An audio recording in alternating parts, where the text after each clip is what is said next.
It was a sound quite unlike anything I had ever heard before. It was my first semester of university, and though I was studying music in a conservatory and playing many of the greatest works in the orchestral repertoire, it was the music I heard beyond the concert hall that has had a certain staying power for me, defining that particular time as music does for so many of us when we look back to the earlier chapters of life that we have lived through. My roommate and I that autumn in Ohio could not have been more different or more incompatible. Come January, when a semi-private room became available in another dorm, I decided for many reasons that it was time for me to move. As a poignant parting gift, though, my roommate gifted me with a cassette tape of Neil Young's album After the Gold Rush.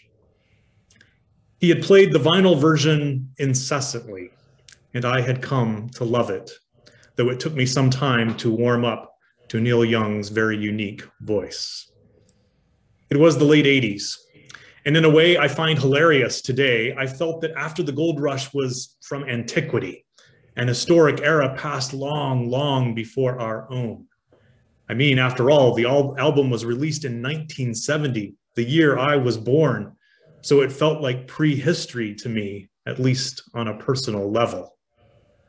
Of course, with the wisdom of age, I have come to know that 18 years can fly by in a flash.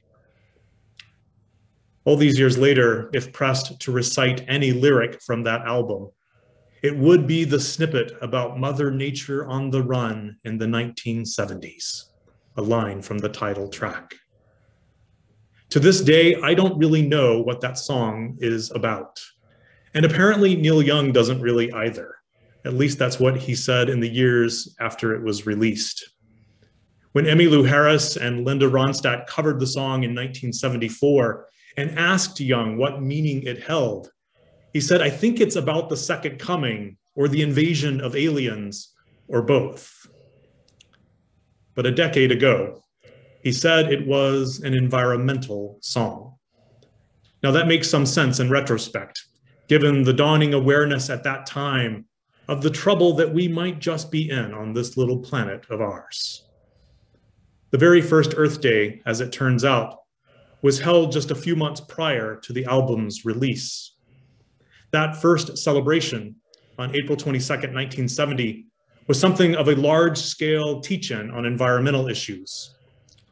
Whether he meant to or not, Young's words offered up an image for the times of Mother Nature running for her life, an image that speaks of a turning point moment that we are only starting to understand, an image that has remained with me since 1989, and that is more relevant now than ever.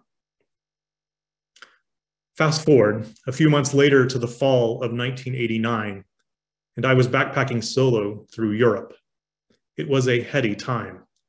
I was in Europe when the Berlin Wall started to come down.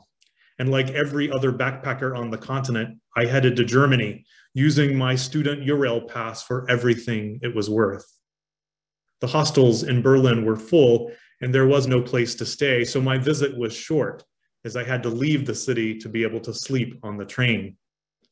The goal, though, was to glimpse a bit of history being made, though I shudder in looking back to realize how very little I really understood of world affairs at the time. What most sticks with me from that whole journey, though, was a conversation I had with an elderly Swiss woman on a train in northern Italy, a woman whose life had encompassed both world wars. She spoke with all of the authority of a first-hand witness, as she said the events of those recent days would reorder the world. I had never quite heard anyone speak like that. She was literally narrating history for my benefit. Someone pulling away from the present moment to speak powerfully of the seismic shifts underway, something that was clearer with a bit of perspective. Many generations have thought theirs to be a critical juncture, the hinge of history, that they were living at a vital turning point in the story of the world. There are many different ways to assess history after the fact. But it is harder, of course, to judge the true weight of events in real time as those events are actually happening. Certainly, some generations have had a pumped up view of their era's true impact and have overstated the case. And we look back and judge them today for their misguided grandiosity. But with that risk now named, I dare say that it seems more than fair to argue that ours is a defining age. This present moment is surely a hinge of history. For in a short span of years, we who are alive today, by our everyday activities and our collective actions, will significantly shape the future conditions for life on this planet and perhaps the very future of life itself. We are living through extraordinary times when innovation has created a world of opportunity and material comforts widely unknown to previous generations. And we are living in a bewildering world where the future of life depends on whether we confront and contend with threats to human well-being, threats that thrive upon greed, distraction, and self-absorption. Which is to say that these are not merely technical problems to be solved, but are in so many ways deep spiritual challenges to be met. The existential crises we now face involve questions that must be answered with moral courage. Yet in a moment that cries out for moral clarity, humanity is in so many dangerous ways being swept up in swirling waves of distracting chaos. As this tumultuous time through which we are now living is not surprisingly challenging our ideas and our ideologies about how the world around us works. And if you're not actually feeling challenged in this way just yet, hold on. I suspect the day when you will be is not far off. One of the enduring mantras about preaching is that the task of the preacher is to comfort the afflicted and to afflict the comfortable. It's a struggle at the best of times to get this balance right, especially when the afflicted and the comfortable are sitting side by side in our proverbial pews. And of course, affliction and comfort often live side by side within the same person. We humans are complex creatures, after all. But I must confess to you that the forces presently at play in our world must, I believe, be acknowledged, must be named, though I fear sometimes that doing so with the urgency required may feel only like affliction, when what I am striving for is to strike that delicate balance. I know many of you, between the pandemic, the war, the economy, climate change, and so much else, are overwhelmed right now by the current state of the world. I know that anxiety understandably grips you and that you feel like you can't possibly take in much more. I know because you've told me. I truly appreciate and honor that. And I only ask you to take in and take on whatever you can handle. Not everything in every sermon is meant for everyone. At the same time, I feel increasingly that I would be failing this congregation and shrinking from this critical moment if I did not call us to face and engage more deeply and more directly with the realities we are facing. I know this feels sometimes like a headlong journey into the pit of despair. But truth be told, even if we don't speak of these things, even and when we actively avoid them, I suspect unsettling thoughts about these matters are rarely far from our minds. So I name them today on this Earth Day Sunday, as I have been in various ways for years now, in the conviction that we can and that we must find our way to the other side of despair, because our despair is only so helpful for so long. I have been sitting recently with a particular book by Walter Brueggemann, the esteemed scholar of Jewish scriptures, not least because I was taken with its title, Reality, Grief, Hope. He offers this series of terms as a path for resistance in a time of crisis. While he's speaking in more global terms, this process works well on a personal level too. In his formula, there's the need to face the reality of the situation, the need to grieve over the losses this reality brings, and then the need to be guided by one's highest hopes toward reaching a better day. For myself, I've boiled down this formula to get real, let go, and embody hope. Get real, let go, and embody hope. Getting real means facing reality, pushing back on the ways we've often been inclined to deny the facts on the ground. It's easy for our sense of reality to sometimes be clouded by our privilege or misplaced sense of entitlement. Facing reality, getting real, can involve overcoming denial so that we can actually take in life's inconvenient truths. When it comes to climate change, foremost among these is accepting the plain fact that the way that most of us are living today is simply not sustainable. We know this, right? We've known it for quite a while. The timeline for the impact of climate change is and has been changing. What just a few years ago felt generations or decades away is, as we all now know, already showing up in catastrophes around the globe. I don't need to rehearse all of this with you. I imagine many of you have a stronger command of the particulars than I do.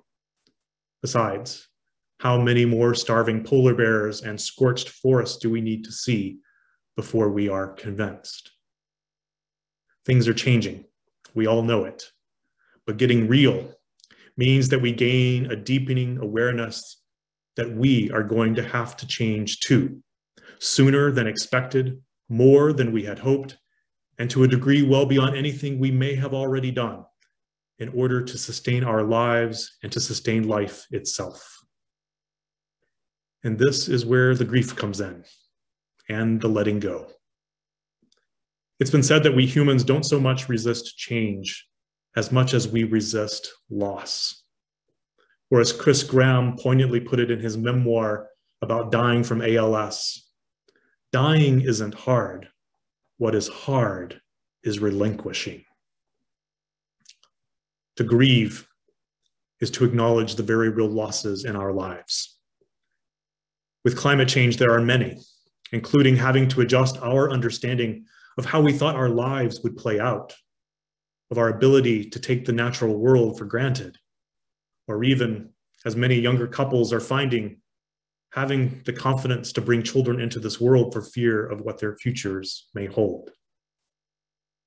When I read Marg's words on Friday in advance of today's service, I found myself wondering just what that pristine water she described, the purest water on the planet an hour's drive from Toronto, actually tastes like. Don't you want to know? But will we ever know? Will future generations ever know? We as a civilization must begin to grieve what has been and is being lost. As a step on our journey, I am strangely encouraged by our grief. Grief is a sign, I think, that we may be starting to get somewhere, to a place where we can recognize what is being or has been lost, and as importantly, what is still at stake. Now, it needs to be said that feeling sad and depressed and maybe even full of despair is not at all an irrational way to respond to the hard truths of our times. So let yourself go there so that in time you can let go, and so that in time you can also turn towards hope. Joanna Macy, the Buddhist scholar and environmental activist, calls this deeply needed change of heart and mind the Great Turning. The Great Turning is the response to what she sees as the great unraveling that we're living through, which is defined by what Buddhist social teachers call the three poisons at the root of all human suffering: greed, aggression, and delusion. Poisons that we happen to have more than plenty of in our world in this moment in time. To turn away from these poisons, which undergird our present industrial growth society to a more life-sustaining society, is admittedly an enormous endeavor. It involves a radical shift in direction and requires a revolution in human understanding. Again, this is spiritual work. What Macy puts forward as the process for this turning is aptly titled The Work That Reconnects, and it is vital to finding hope. The workshops she and her disciples hold around the world are meant to engage people in the hard work of reconnecting, of coming back to life. I took part in one of her experiential workshops a few years ago. I found it powerful and challenging and life-changing. One of the things that has stayed with me from the workshop was an exercise we did in pairs. We took to the outdoors on a crisp, sunny day just outside of Ottawa. One partner, with eyes closed, was guided by the other on a nature walk. For the first 45 minutes, my friend Deborah was my guide, leading me through the world, inviting me to see with my other senses things I typically failed to notice with my eyes. Without the benefit of sight, I had to depend on her descriptions of things. As she placed dandelions and pine cones in my palm, I relied on her to tell me what each object was like. Sometimes, through touch or smell, I could conjure an image of what I was quite literally having at hand. At other times, I couldn't figure out exactly what I was holding. My task was simply to experience it through my available senses. Occasionally, Deborah would position me directly in front of a pine bough or the trunk of a tree and then invite me to open my eyes.